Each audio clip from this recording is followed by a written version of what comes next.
Hi guys! Welcome to my channel. So guys, maggagawa tayo ngayon ng saluyot or molokhaya, beef molokhaya in Arabic. So ayan ang ating finished product na yan. So papakita ko lang sa inyo kung paano ito gagawin step by step. So ayan yung malinis natin na beef. So ginisa lang po natin yan sa bawang, sibuyas, at paigain lang po natin yung sabaw. Kung napapansin nyo po guys, wala po yung tubig pa.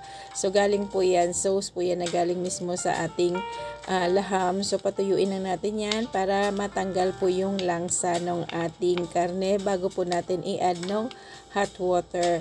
So ayan, dahil magsasaluyot tayo ngayon, meron tayo ditong fresh saluyot leaves. So ayan, or kaya molokhaya tawag dito sa Arabic. So ibabad na natin yan at i-drain. So habang babad muna natin yung ating saluyot, ayan ang ating beef. Pakuluan na natin yan ng almost 3 hours. So ngayon, na-drain na natin yung ating saluyot.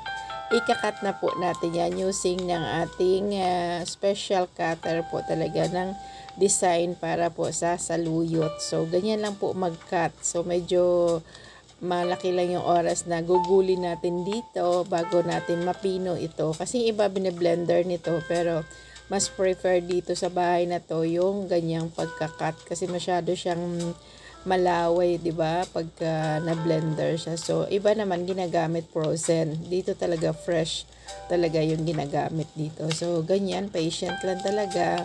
Siguro mga 30 minutes yan bago makuha natin yung talagang ano natin na pinong-pino po talaga siya. Kasi pag ikat natin yun na malalaki, pangit po siya yung kalabasan niya. So kailangan pinong-pino po talaga siya guys. So exercise na rin yan, pampaliit ng braso or pampalaki. Depende. So masustansya talaga guys yung molokhaya or saluyot. So ayan na, pino na siya.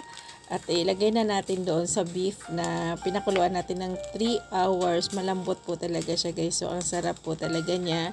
And then lagay natin to, ihain po natin talaga to na mainit guys. So pag nilagay na natin to sa laham guys or sa beef, mga 10 minutes lang ang kulo nito para hindi siya ma-overcook. Para fresh na fresh tingnan yung ating saluyot pag ginalo na natin sa laham. So, yan lang guys. Sana naibigan nyo. Paki-subscribe lang po sa aking channel at sa iba ko pa pong pa-support lang po sa iba ko pang i-upload. Thank you so much po sa pag-watch ng aking mga cooking videos. Sana naibigan nyo. Hanggang sa muli po. Ito na yung ating finished product. Thank you so much.